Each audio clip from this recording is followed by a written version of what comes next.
Hallelujah. मैं विश्वास करता हूँ आप बहुत अच्छे होंगे, आज खुश होंगे, परमेश्वर का अनुग्रह आपके ऊपर होगा। और मैं बिलीव करता हूँ आज की मीटिंग से तुम्हें बहुत बरकत मिलेगी। आज जब तुम प्रभु भोज अपने मुंह में लोगे, ये प्रभु भोज आपके लिए आज नॉर्मल नहीं होगा, आपकी जिंदगी के लिए खास तोहफा होगा, खास विषय होगा। हालेलुया। बस हमें क्या करना है, आज बड़े ध्यान से बैठना है। आप जानते हो चर्च में कुछ लोग सिर्फ हीलिंग सोचकर आते हैं। सबसे बड़ी हीलिंग है हमारा मन। अगर हमारा मन सही हो गया तो समझ लो आपकी जिंदगी खूबसूरत हो जाएगी। क्योंकि हमारा मन जैसे कोई इंजन खराब हो जाता है तो फिर गाड़ी हमेशा गड़बड़ गड़बड़ चलती है। तो वो इंजन हमारा मन है हमारे जीवन के लिए। तो वो ठीक कैसे होता है? परमेश्वर से, परमेश्वर के वचन से, परमेश्वर के ज्ञान से, परमेश्वर के वचनों की समझ से। हालेलुया। और तुम लोगों ने आज यहां बैठकर बहुत ध्यान से परमेश्वर के वचन को सुनना है, बहुत ज्यादा ध्यान से। हालेलुया। और मेरा बिलीव है जब तुम इसे सही से सुनोगे तो आपकी जिंदगी में आज बड़े काम परमेश्वर करेगा। बड़े काम का मतलब आप बीमार हो ठीक कर देगा, ये नहीं। बड़े काम और भी बहुत है। कितनों को बात समझ आती है? अगर आप बहुत सुसमाचार देना शुरू कर दो तो वो आपकी जिंदगी में बड़ा काम है। ये नॉर्मल विषय नहीं है। अगर किसी की बुद्धि खुल जाती है सुसमाचार के लिए तो समझ लो उसको बड़ी आशीष मिल गई। अब उसके लिए वो जी रहा है। किसके लिए? खुदा के लिए, परमेश्वर के लिए। समझ आ रहा है कि नहीं समझ आ रहा? तो आई होप आज यही कुछ परमेश्वर करने वाला है। हमें बुद्धि से ब्लेस करने वाला है, वचनों से ब्लेस करने वाला है, समझ से ब्लेस करने वाला है। तो मैं बिलीव करता हूं कि जो कुछ तुम सुनोगे उसे पूरी तरह से पकड़ोगे। क्योंकि ये मीटिंग्स जो आज होली सपर मीटिंग है, ये जैसे हर महीने में हम प्रभु भोज करते हैं, पहले संडे, थर्सडे या जो भी हफ्ते में दोनों डेज आते हैं, दोनों डेज करते हैं। लेकिन ये मीटिंग हम साल में एक बार करते हैं। तो जो हम साल में एक बार मीटिंग करते हैं तो इसके लिए हमें संदर्भ को भी समझना है कि हम ये मीटिंग क्यों करते हैं, कॉन्टेस्ट को समझना है। तो आई होप तुम इसे कॉन्टेस्ट को अच्छे से समझोगे, बातों को पकड़ोगे और बड़ी बरकत पाओगे। यीशु नाम। हालेलुया। क्या ऊंचा बोल सकते एक बार? हालेलुया। गुड। खुदा आपके साथ है। तो नाउ हम अभी वचन स्टार्ट कर देंगे, क्योंकि सिस्टमैटिक सब चीजों को हम आत्मा के द्वारा करते जाएंगे, लेकिन वचन को हम अभी शुरू करेंगे। ठीक है?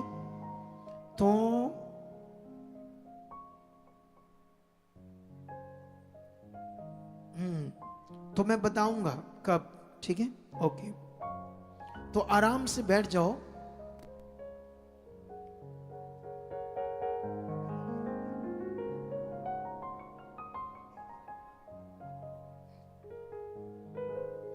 तो अभी हम नाउ स्टार्ट करेंगे आराम से परमेश्वर के वचन को सुनना। क्योंकि जब आप गहरी स्टडी करोगे परमेश्वर के वचन की तो ऐसे लिखा है कि जो परमेश्वर का वचन है वो परमेश्वर की श्वास है, उसके मुंह से निकले हुए वचन है। तो इसीलिए जो चीज परमेश्वर के मुख से निकला है, जैसे शैतान ने जब यीशु मसीह को भरमाने की कोशिश की तो उसे डाइवर्ट करने की कोशिश की, तो उसने कहा तू परमेश्वर का पुत्र है, इन पत्थरों को बोल तुम्हारे लिए रोटियां बन जाएगी। तो यीशु मसीह शैतान के उस वचन को उसने नहीं मानना था, जैसे आदम और उसकी पत्नी बरमाई गई। तो उसने कहा पावरफुल वचन यीशु ने शैतान को कि इंसान केवल रोटी से नहीं, हर उस वचन से जीवित रहेगा जो परमेश्वर के मुख से निकलता है। अब यीशु ने कहा इंसान उससे जीवित रहेगा जो परमेश्वर के मुख से वचन निकलता है, मतलब वो कंटिन्यू निकलता है। अभी आज भी तुम्हारे लिए वचन निकलेगा, बस तुम्हें क्या करना है, इस शारीरिक सिस्टम से आत्मिक सिस्टम में आना है, बस ये काम करना है।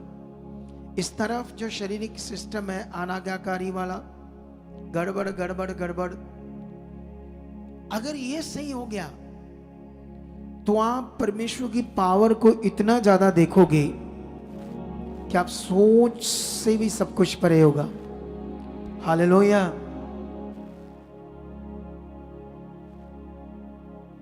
आपको मेरी बात समझ आती है कि नहीं समझ आती है? तो सोच से भी सब कुछ परे होगा। अगर आपने सोच से परे कुछ लेना है तो आपको एक चीज करनी होगी, वो है ध्यान, वो है समझना मैं क्या सुन रहा हूं, परमेश्वर का वचन क्या है, इस पर आपको ध्यान देना पड़ेगा।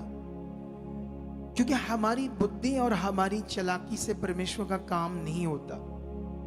मनुष्य कितना भी चालाक हो लेकिन वो नीचे जाएगा, ऊपर नहीं जा सकता।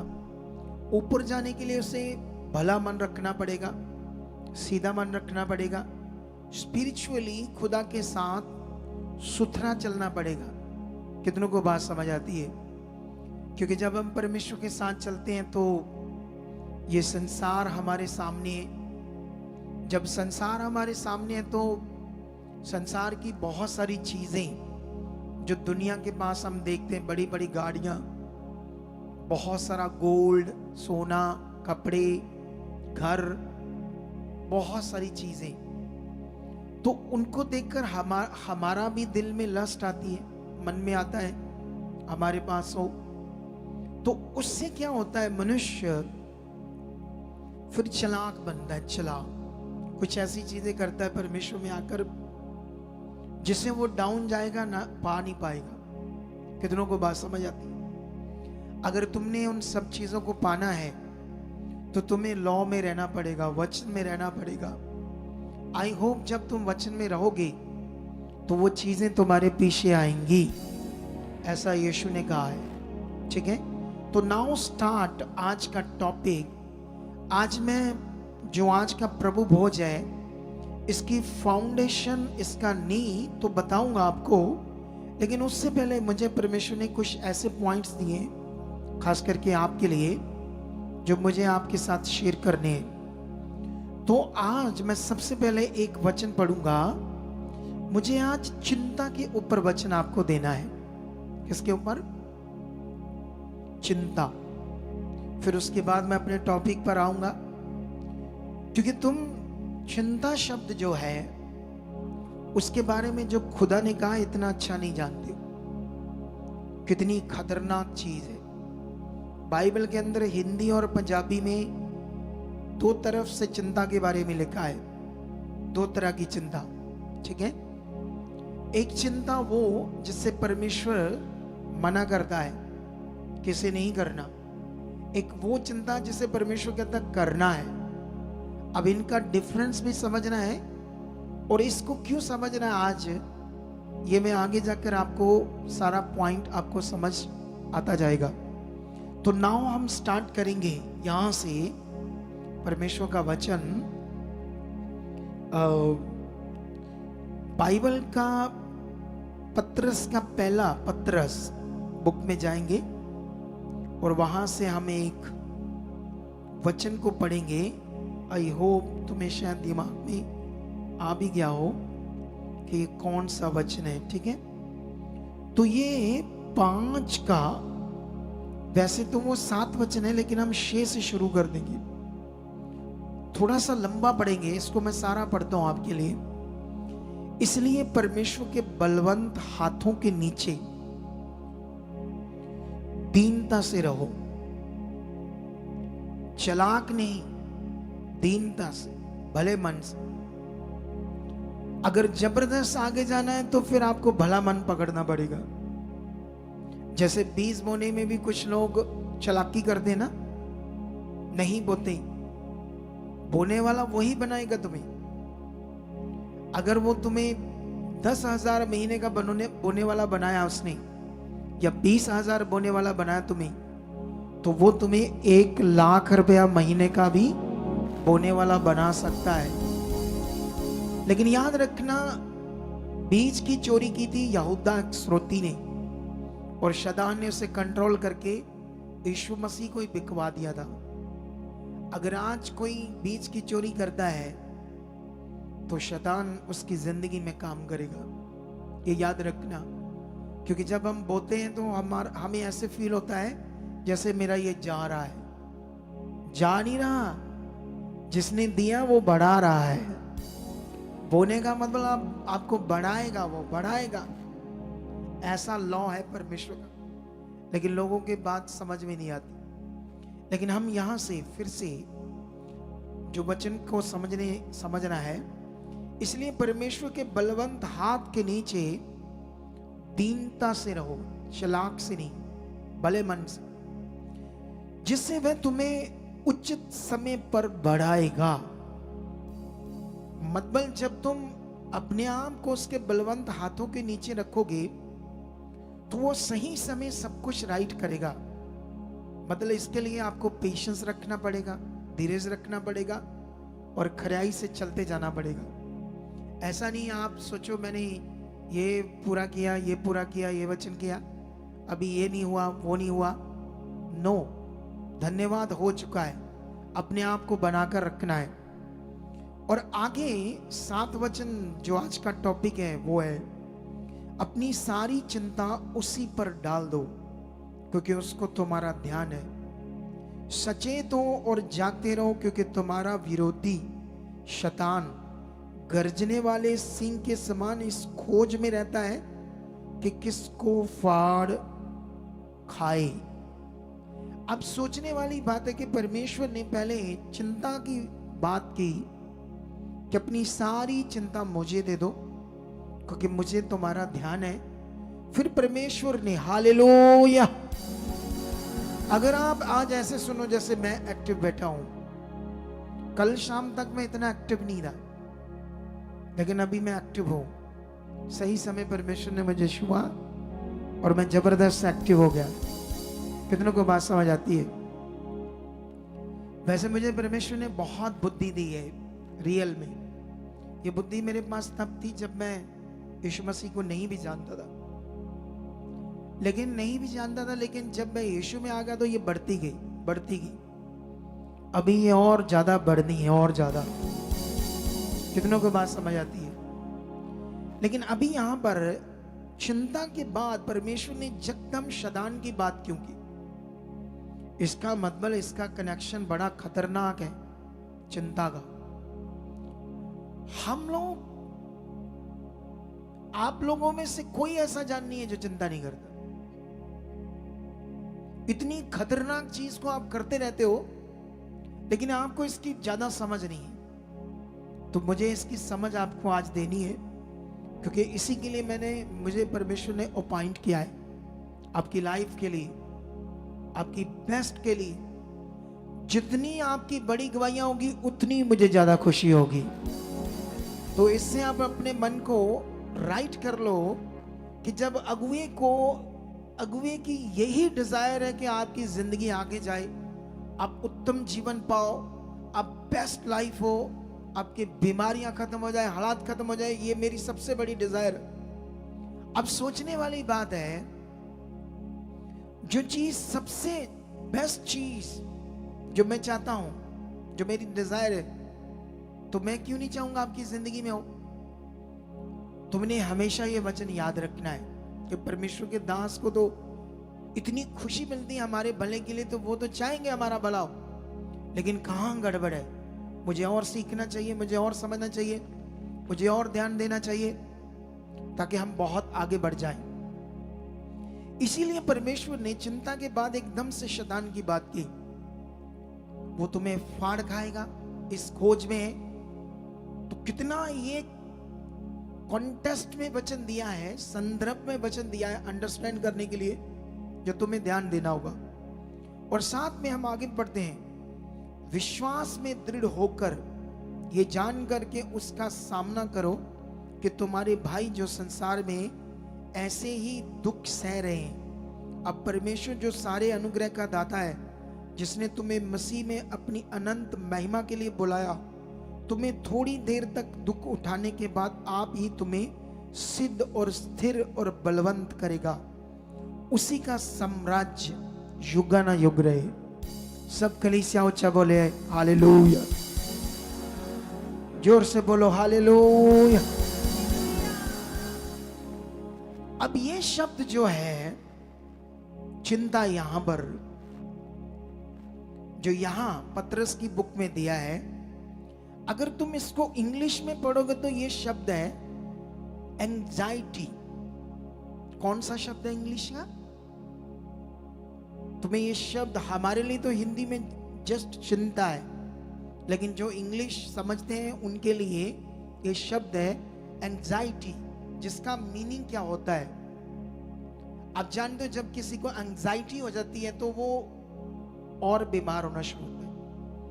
एंजाइटी का मतलब आपके ब्रेन के अंदर एक ऐसा प्रेशर बन रहा है, हालातों का, सोचों का, चीजों का गड़बड़।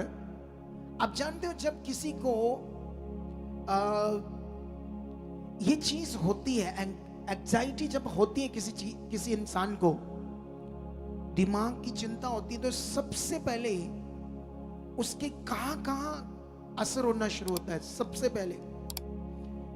पहले उसके अंदर एसिडिटी बनना शुरू हो जाती है, उसको गैस, एसिडिटी, ऐसी चीजें बननी शुरू होती है। और फिर कॉन्स्टिपेशन, देख लेना लोगों के साथ ऐसा होना शुरू हो जाता है। और फिर धीरे धीरे तेजाब बनता है और उसके साथ अजीबोगरीब चीजें होनी शुरू हो जाती है। सोच कर देखो, हम लोग तो ऐसा कभी ध्यान नहीं देते और क्या करते रहते हैं, हमेशा चिंता करते रहते। चिंता बाइबल में एक जगह पर लिखा है, ये चित्ता है, चित्ता आपके लिए, इतना परमेश्वर ने बताया है। लेकिन आज हम प्रभु भोज हॉली सपर की मीटिंग कर रहे हैं, इसका क्या कनेक्शन है? ये बड़ा विषय हमारे लिए, इसीलिए हमें आज के वचन को समझना है। तो मैं भी अभी जाकर आगे आपको और समझाऊंगा, लेकिन अभी मैंने 2 वचन आपको चिंता के ऊपर और पढ़ाने हैं। एक मैंने पढ़ाना है तुम्हें फिलिपियों की बुक से, ठीक है? फिर उसके बाद एक वचन मैं और दूंगा आपको। फिलिपियों की बुक 4:4 में लिखा, प्रभु में सदा आनंदित रहो, और मैं फिर कहता हूं आनंदित रहो। तुम्हारी कोमलता सब मनुष्यों पर प्रकट हो, प्रभु निकट है। किसी भी बात की चिंता मत करो, परंतु हर बात में तुम्हारी निवेदन, प्रार्थना और विनती के द्वारा धन्यवाद के साथ परमेश्वर के सम्मुख उपस्थित किए जाएं। साथ में लिखा, तब परमेश्वर की शांति जो सारी समझ से परे है, तुम्हारे हृदय और तुम्हारे विचारों को मसीह यीशु में सुरक्षित रखेगी। अब पहला शब्द, और अगर यहां ये शब्द चिंता समझोगे, वहां इंग्लिश में ये शब्द चेक करोगे चिंता, तो ये शब्द है एंग्शियस शब्द है। ये इंग्लिश में पढ़ोगे तो उसी शब्द से ये शब्द आया है। कितनों को बात समझ आती है? लेकिन अभी हम तो हिंदी पढ़ते हैं तो हम तो चिंता ही सोचते, चिंता, हाँ चिंता ठीक चीज नहीं, लेकिन परमेश्वर ने इसको इतना खतरनाक बताया आपके लिए, अब सोच भी नहीं सकते। हालेलुया। लेकिन परमेश्वर क्यों कहता आनंदित रहो? क्यों ऐसी बात करता है? और अपनी किसी भी बात के लिए चिंता मत करो, किसी भी बात के लिए। और परमेश्वर ने कहा उसकी जगह पर आपको क्या करना है? चिंता करने की जगह पर आपको क्या करना है? अपनी प्रार्थनाओं में मेरे सामने आना है। हर उस मैटर को लेकर जो तुम्हारी जीवन में चिंता को खड़ा कर रहा है, जो चिंता से तुम दबाए जा रहे हो। आप जानते हो आपके ऑर्गन्स के ऊपर इतना खतरनाक इफेक्ट पड़ेगा इस चिंता का। आपकी बॉडी के अंदर इतनी बीमारियां बन जाएगी, इतनी गड़बड़ हो जाएगी आपकी लाइफ में कि आपका सारा दिमाग जीवन उथल पुथल हो जाएगा। हालेलुया। और परमेश्वर बात करते हैं कि आपने क्या करना है, जितने भी मैटर है उन सबको मेरे सामने लेकर आना है, वो भी धन्यवाद के साथ। धन्यवाद के साथ मतलब ये हो चुका है, धन्यवाद ये हो चुका है, धन्यवाद ये कर दिया, धन्यवाद परमेश्वर आप सामर्थी हो, इसे आप कर चुके हो। जब आप प्रार्थनाओं में, प्रार्थना एक ऐसा विषय है एक बिलीवर्स के लिए, प्रार्थना रुकी तो जीवन रुक जाएगा, प्रार्थना रुकी तो गड़बड़ स्टार्ट हो जाएगी, प्रार्थना रुकी तो नेगेटिविटी की जुक्ति स्टार्ट हो जाएगी। तुम्हें अपनी कभी भी प्रार्थना नहीं रोकनी। सुबह और शाम कम से कम 2 टाइम परमेश्वर के सामने अपने सारे मैटर्स विषय लेकर जाना ही जाना है। रोज सुबह शाम अपनी प्रार्थना को कभी भी रुकने नहीं देना, कुछ भी हो जाए। हालेलुया। प्रार्थना रुकी तो क्या हो जाएगा?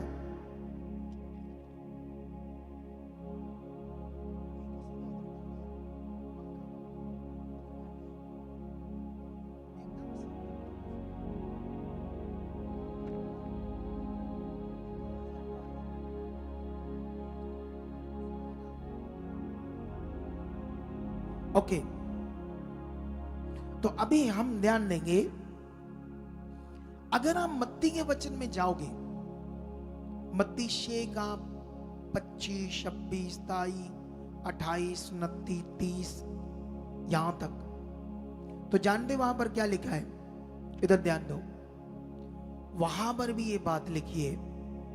वहां पर भी परमेश्वर ने कहा किसी बात की चिंता, और ये यीशु मसीह ने अपने मुंह से उस समय के लोगों को कहा, किसी भी बात की चिंता मत करो। आकाश के पक्षियों को देखो, ना बीजते हैं, ना काटते हैं, ना खत्तों में भरते हैं। जैसे पक्षी क्या करते हैं ना, वो तो कभी भी अपना सामान इकट्ठा नहीं करते, खाने पीने वाला अपनी चीजों को स्टोर नहीं करते।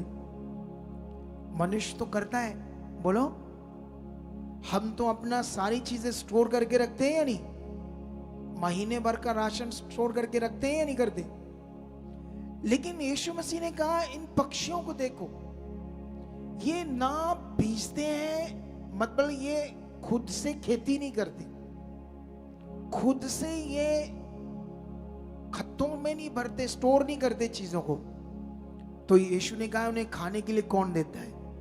परमेश्वर। तो यीशु ने कहा देखो, ध्यान दो, क्या तुम पक्षियों से बढ़कर नहीं हो? इन जंगली शोषणों पर ध्यान दो। फिर वहां पर ऐसे लिखा, इन जंगली शोषणों मतलब जंगली पौधों पर ध्यान दो। इनको किसने वस्त्र बनाया? वस्त्र बनाया मतलब उन्हें बढ़ाया, ग्रीन ग्रीन पत्ते, उनकी बॉडी सब बनी ना। तो वहां तो कोई जंगल में उनको देख रेखा करने वाला नहीं है पौधों को, तो किसने बढ़ाया उन्हें?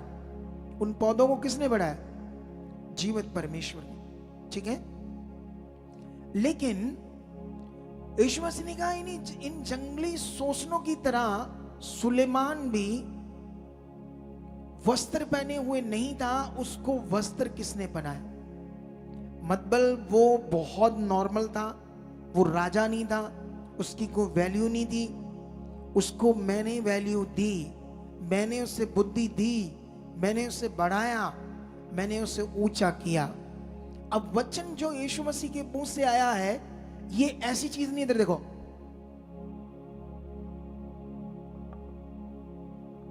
ये एक्टिंग सुनते हो मेरी एक्टिंग जो मैं आपको करके बता रहा हूं? मतलब जैसे उल्लू टाइप लोग बैठे बस ऐसे उल्लू की तरह बाद में उठकर चले जाना, ये मैं इसलिए बात कर रहा हूं, हमें वचन को समझना होगा।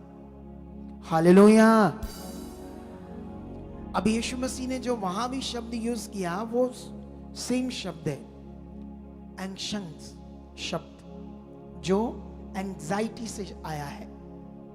एंग्जाइटी डॉक्टरों के अकॉर्डिंग जिसके भी अंदर बनती है, इतना, अभी जब लोग प्रेयर कराने आते हैं तो ऐसे लोग आते हैं, जब डॉक्टरों ने बोलते हैं ये वाला पॉइंट, तो वो मेडिसिन देते हैं। इसकी मेडिसिन तो देते हैं दिमाग को सुन करने की, बंदा ज्यादा ना सोचे।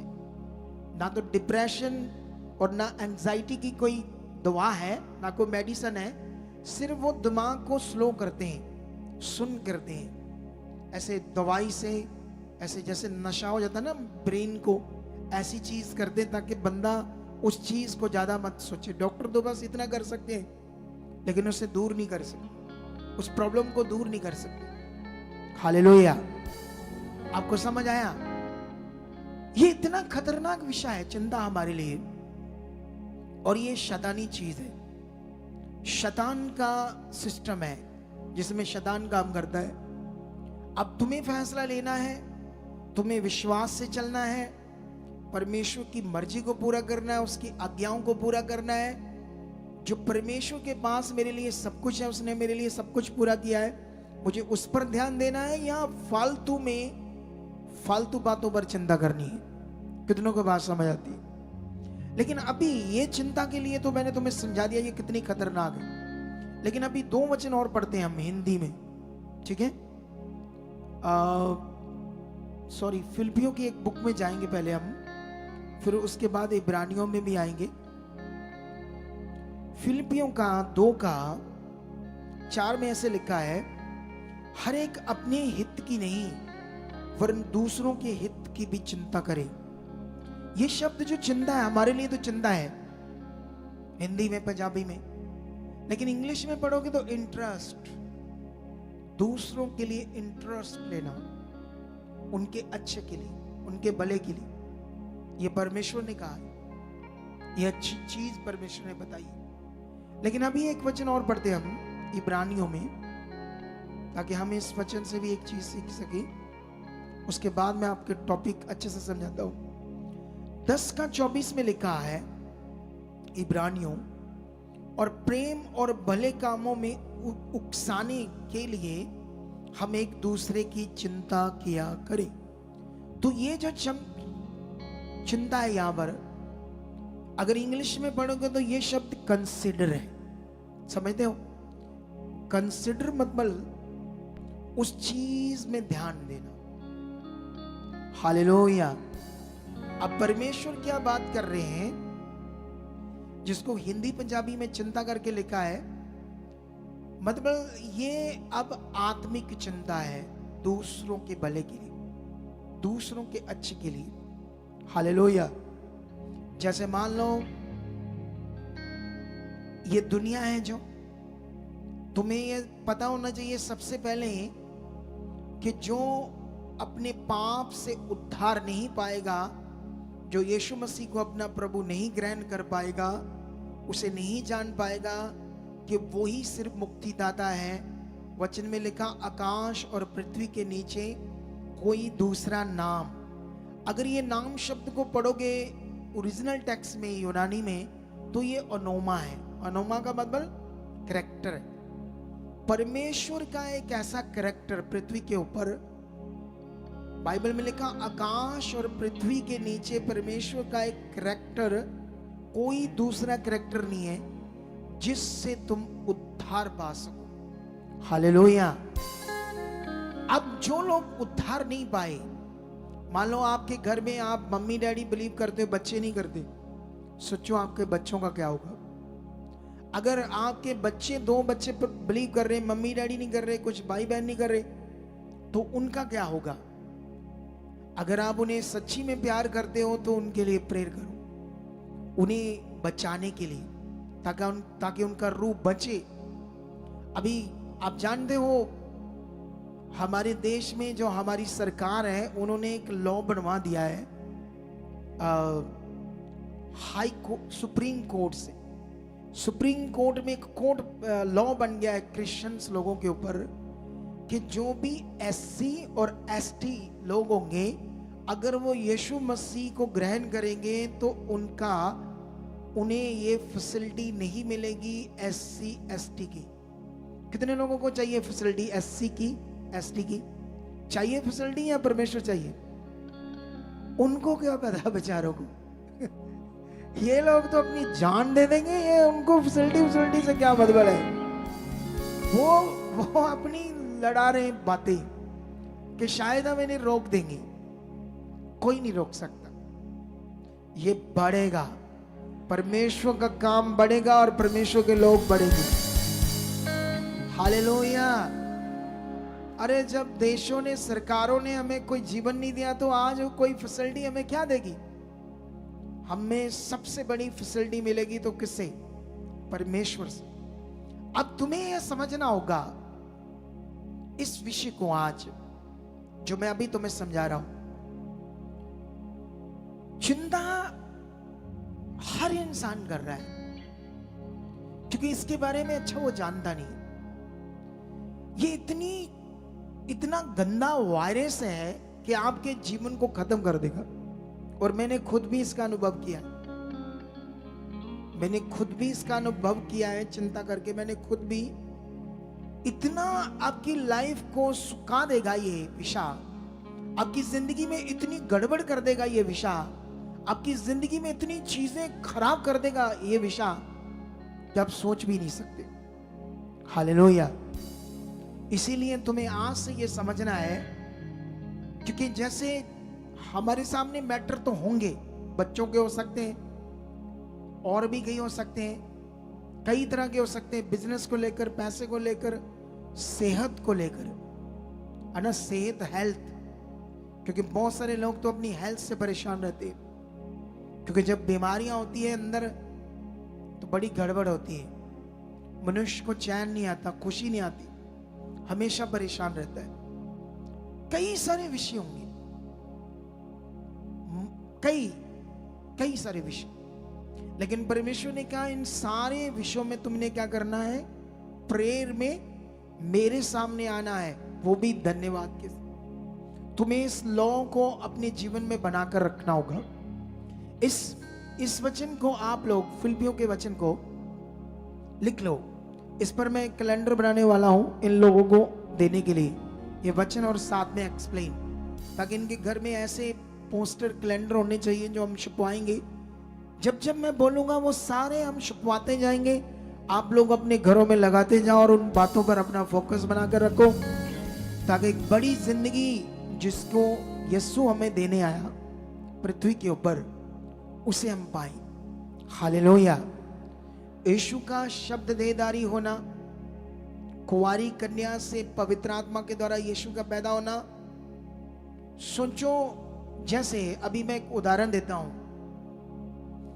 आपने जो पालक खाते हैं तो पत्ता गोभी खाते हैं तो कौन से कलर की होती है? ग्रीन कलर की। अगर पत्ता गोभी रेड कलर की हो, मतलब प्योर रेड, तो आपको एकदम से हैरान हो जाओगे ना आप, क्योंकि ऐसा नहीं है। अगर पालक पिंक कलर की एकदम से हो जाए तो आप सोचोगे ये क्या है, ये कैसे हो गया पिंक? क्योंकि आपके लिए अद्भुत है। इस दुनिया में यीशु मसीह का जन्म अद्भुत है, लेकिन इस संसार में जो दुनिया के लोग हैं उन्हें नहीं पता यीशु का जन्म क्या है। तुम्हें, तुम्हारी जिंदगी में, तुम्हारे विश्वास में ये होना चाहिए, यीशु का जन्म, अद्भुत जन्म क्यों हुआ? तुम्हारे लिए, मेरे लिए, सारे संसार के लिए।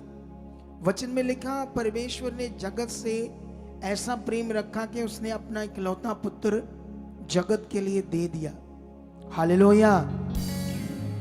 अब सोचो, परमेश्वर का इतना बड़ा प्यार है कि उसने पूरे जगत के लिए अपना इकलौता पुत्र दे दिया। अब परमेश्वर इतना सामर्थ्य, इतना महान है, उसने ऐसा क्यों किया? यीशु मसीह का पैदा होना है, इतना बड़ा विषय क्यों पूरा हुआ? हालेलुया। अगर मेरी जिंदगी में यीशु ना होता तो शायद आज मैं जिंदा ना होता। रियल में कितने लोग ये सोचो जिनकी जिंदगी में बड़े काम हुए। मेरी जिंदगी में तो बहुत बड़े काम हुए, तो मैं कभी ये बात बोल नहीं सकता कि परमेश्वर ने मेरे लिए क्या किया है, कितना बड़ा कार्य किया है, कितना बड़ा विषय पूरा किया है। हालेलुया। समझ आया या नहीं समझ आया? लेकिन अभी यीशु मसीह का आने का एक बड़ा विषय था, वो था हमें मौत से छुड़ाना और हमें अनंत जीवन देना, और हमारी जिंदगी में परमेश्वर का जीवन वास करे और शैतान का जीवन खत्म हो जाए। ये काम के लिए यीशु मसीह पृथ्वी पर आए थे 2026 साल पहले। लेकिन अभी हम जाएंगे मत्ती की पुस्तक में, होली सप्पर चेलों ने जब यीशु मसीह के साथ खाना था, तो वहां का एक सीन हम पढ़ते हैं ताकि हम कुछ बातों को यहां पर समझें परमेश्वर की। हालेलुया। तो अभी हाँ, हम मत्ती में जाएंगे सबसे पहले, और यहां पर हम लोग उस समय का सीन पढ़ेंगे जब यीशु मसीह ने अपने चेलों के साथ क्या खाया, प्रभु भोज। मत्ती 26 अध्याय उसका 17 से पढ़ेंगे। क्या लिखा है? अख़मीरी रोटी के पर्व के पहले दिन चेले यीशु के पास आकर पूछने लगे, तू कहाँ चाहता है कि हम तेरे लिए फसह खाने की तैयारी करें? उसने कहा, नगर में अमुक व्यक्ति के पास जाकर उससे कहो, गुरु कहता है कि मेरा समय निकट है, मैं अपने चेलों के साथ यहाँ पर्व मनाऊंगा। अतः चेलों ने यीशु की आज्ञा मानी और फसह तैयार किया। जब सांझ हुई तो वह बारों के साथ भोजन करने के लिए बैठा। जब वे खा रहे थे तो यीशु ने उनसे कहा, मैं तुमसे सच कहता हूं कि तुम में से एक मुझे पकड़वाएगा। इस पर वह बहुत उदास हुए और हर एक उससे पूछने लगे, हे गुरु, क्या वह मैं हूं? उसने उत्तर दिया, जिसने मेरे साथ थाली में हाथ डाला है वही मुझे पकड़वाएगा।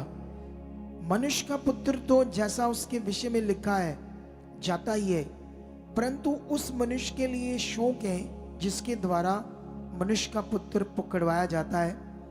यदि उस मनुष्य का जन्म ही ना होता तो उसके लिए भला होता है। हालेलुया। अब ये उस समय का वाक्य है जो मैंने पढ़ा, जब यीशु मसीह अपने चेलों के साथ लास्ट सप्पर, लास्ट प्रभु भोज उसने किया।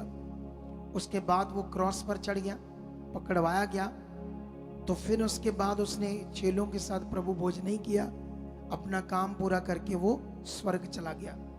हालेलुया। फिजिकली नहीं उसने हमारे चेलों के साथ प्रभु भोज खाया।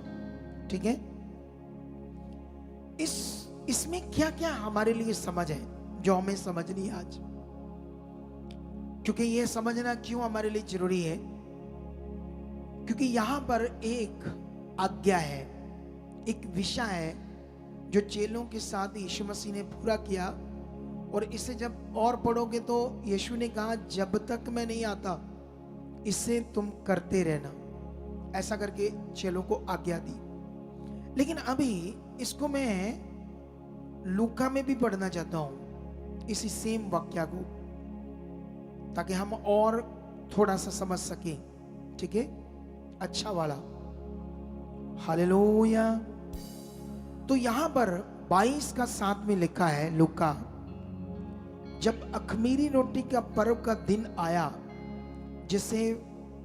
जिसमें फसह का मेमना बलि करना अवश्य था।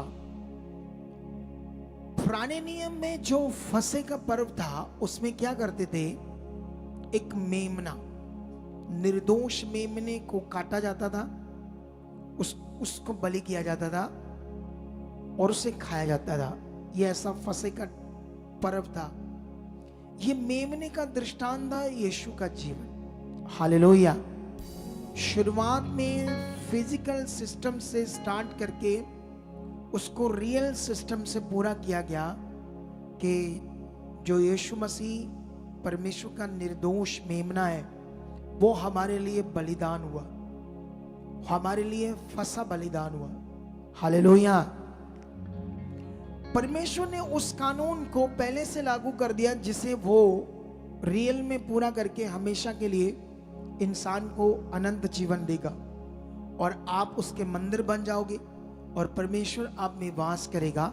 ऐसा एक नियम पूरा होने वाला था पृथ्वी में। अगर आपकी जिंदगी में ये नियम पूरा नहीं हो रहा, आप अभी भी रॉन्ग चल रहे हो, गड़बड़ चल रहे हो, आपके अंदर कोई शांति नहीं है, कोई आज्ञाकारी नहीं है, कोई वचन आपकी जिंदगी में नहीं है, कोई परमेश्वर के साथ रिश्ता नहीं है, बस आप स्वार्थी हो। जब कोई अच्छे ऐसे कोई फेस्टिवल होते तब आप आ जाते हो, वरना आप कामों पर रहते हो, छुट्टियां मारते हो, जब दिल करते आते हो। ये सारा गड़बड़ है। ये शरीर, ये परमेश्वर का वास नहीं है, परमेश्वर की धार्मिकता नहीं है आपकी जिंदगी में। ये सिर्फ स्वार्थ है, ये लाभ है। लाभ लेना मतलब स्वार्थ से कि मेरे काम हो जाए, क्योंकि हमें पता कहीं और से नहीं होंगे, परमेश्वर से ही होने। लेकिन ये बहुत छोटे हो आप, माइनर हो आप, माइनर सोच रख रहे हो। बहुत लिटिल स्मॉल थिंक है आपकी। आपको सही मायने में अपनी सोच में वापस आना पड़ेगा, क्योंकि जो शैतान की चीज है ना, चिंता, एंजाइटी, वो आपकी सोच में काम करती बड़े गड़बड़ तरीके से। और मैंने इसे खुद भी देखा है, इसीलिए परमेश्वर ने उससे कहा ये से हटाओ, मुझे दो, क्योंकि मैं तुमसे प्यार करता हूं। इस वचन को समझने का मतलब क्या है? जिसने हमें पैदा किया है उसे हमारी चिंता है। जैसे माता पिता को अपने बच्चों की क्या होती है, भले बच्चे अजीब होते हैं, डंडे खाने वाले होते हैं, मतलब डंडे भी चाहिए बच्चों को, उनको जो गलत है, जो प्यार नहीं करते अपने माता पिता से, जो उनकी बात नहीं सुनते, उनकी बात पर ध्यान नहीं देते। जबकि माता पिता को अपने बच्चों की क्या होती है, इंटरेस्ट या कंसिडर, फोकस उनकी लाइफ के लिए, किन के लिए सब कुछ अच्छा हो। माता पिता की अटेंशन जो है वो चिंता नहीं है, एक भला मन है, एक सच्चा मन है, एक रिस्पॉन्सिबिलिटी अपने परिवार के लिए, बच्चों के लिए, कि वो बेस्ट लाइफ जिए। लेकिन बच्चे ये नहीं सोचते। खुदा जिसने हमें बनाया, पैदा किया, जिसने हमें चुना है, उसकी भी ये रिस्पॉन्सिबिलिटी है कि वो हमारी जिंदगी को अच्छा करे, और अच्छा करने के लिए ही उसने अपने प्रेम को दिखाया, यीशु मसीह का क्रूसीफाई, जो कल आपको उसका ज्ञान मिलेगा। कल के ज्ञान के लिए आप रेडी हो क्या? गुड फ्राइडे जो साल में एक बार होता है, उसे आप समझने के लिए रेडी हो? तो मेरा बिलीव है कि जब तुम इसे समझोगे तो खुदा आपके जीवन में बड़े काम करेगा, कल, आज भी और कल भी। क्योंकि हमें ये सारी मीटिंग्स अटेंड करनी थी, आज की भी, कल की भी और संडे की, यीशु के जी उठने की। हालेलुया। अब यहां पर हम पढ़ते हैं, यीशु ने पतरस और यूहन्ना को यह कहकर भेजा, जाकर हमारे खाने के लिए फसे तैयार करो। उन्होंने उससे पूछा, तू कहां चाहता है कि हम इसे तैयार करें? उसने उनसे कहा, देखो, नगर में प्रवेश करते ही एक मनुष्य जल का घड़ा उठाए हुए तुम्हें मिलेगा। जिस घर में वह जाए तुम उसके पीछे चले जाना, और उस घर के स्वामी से कहना, गुरु तुझसे कहता है कि वह पौंडशाला कहाँ है जिसमें मैं अपने चेलों के साथ फंसे खाऊं।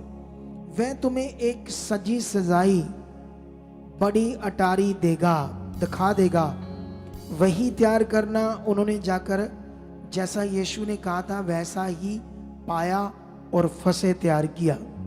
हालेलुया। अगले 5 मिनट में रेडी कर लो सारी चीजें। अभी कितनों को बात समझ आती है? अभी और आगे बढ़ते हैं। यहां से क्लैरिटी मिल गई, यीशु मसीह जैसा उन्हें बता रहा है वैसा ही हो रहा है, क्योंकि वो खुदा है। जाओ, ऐसा मनुष्य मिलेगा गड़ा उठाया, उस घर में जाना, तुम्हें अमुक नाम का एक व्यक्ति मिलेगा, उससे कहना प्रभु ने वो पौनशाला मतलब वो अतिथि स्थान कहाँ है जहां प्रभु अपने चेलों के साथ भोजन करना चाहता है, तो वो तुम्हें सजी सजाई अटारी दिखाएगा, वहीं फंसे को तैयार करना, वहीं मैं आपके साथ लास्ट प्रभु भोज खाऊंगा। आगे बढ़ते हैं 14 में। जब घड़ी आ पहुंची तो वह प्रेरितों के साथ भोजन करने के लिए बैठा और उसने उनसे कहा, मुझे बड़ी लालसा थी कि दुख भोगने से पहले ये फंसे तुम्हारे साथ खाऊं, क्योंकि मैं तुमसे कहता हूं कि जब तक वह परमेश्वर के राज्य में पूरा ना हो तब तक मैं उसे कभी ना खाऊंगा। तब उसने कटोरा लेकर धन्यवाद किया और कहा, इसको लो और आपस में बांट लो, क्योंकि मैं तुमसे सच कहता हूं कि जब तक परमेश्वर का राज्य ना आए तब तक मैं दाख का रस अब से कभी ना पीऊंगा। फिर उसने रोटी ली और धन्यवाद करके तोड़ी और उनको ये कहते हुए दी, ये मेरी देह है जो तुम्हारे लिए दी जाती है, मेरे स्मरण के लिए यही किया करो। इसी रीति से उसने भोजन के बाद कटोरा भी ये कहते हुए दिया, ये कटोरा मेरे उस लहू में जो तुम्हारे लिए बहाया जाता है नई वाचा है। पर देखो, मेरे पकड़वाने वाला का हाथ मेरे साथ मेज पर है, क्योंकि मनुष्य का पुत्र तो जैसा उसके लिए ठहराया गया है जाता ही है, पर हाय उस मनुष्य पर जिसके द्वारा वह पकड़वाया जाता है। तब वह आपस में पूछताछ करने लगे कि हम में से कौन है जो ये काम करेगा। हालेलुया। कितनों को बात समझ आई आज? अभी मैं तुम्हें प्रभु भोज की सबसे बड़ी बात समझाता हूं।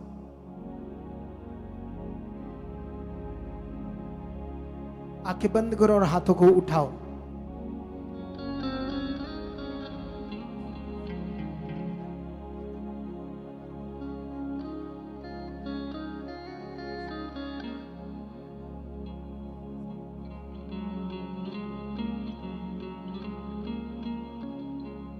ओके, अभी अपना फोकस इधर बनाओ।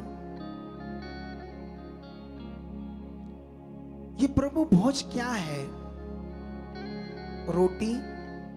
अगर आप यूहन्ना की पुस्तक 6 अध्याय में पढ़ोगे तो वहां पर यीशु मसीह ने उस समय के लोगों को कहा, जो मेरी देह खाता और मेरा लहू पीता उसमें जीवन है।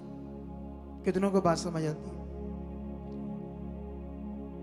उसकी देह को खाना और उसके लहू को पीना ये फिगरेटिवली वचन है, क्योंकि हमारे पास तो कोई मांस का टुकड़ा होता नहीं है जो यीशु का जो हम खाएं, या यीशु का उस समय का लहू संभाल कर रखा हो हमारे लिए जो हम पिए। ना तो हमारे पास रियल में कोई मांस का टुकड़ा है और ना ही रियल में कोई लहू है जो हमें पीना है। तो ये क्या बात है जो यीशु कर रहे? जो कोई मेरा मांस खाता और लहू पीता उसमें जीवन है। मतलब मांस खाना और लहू पीने का मतलब यीशु ने तुम्हारे लिए क्या किया, तुम्हें छुटकारा देने के लिए क्या किया। तुम दुष्ट की गुलामी में संसार का जीवन मत जियो, तुम अपने जीवन को परमेश्वर के साथ जियो, वो तुम में पूरा वास करे। तुम्हारे जीवन में कौन? यीशु खुदा।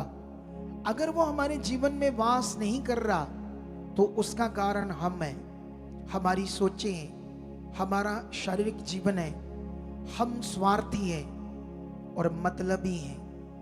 हमारे अंदर परमेश्वर के लिए प्यार नहीं है, हमारा वो रिश्ता नहीं है। कितनों को बात समझ आती है?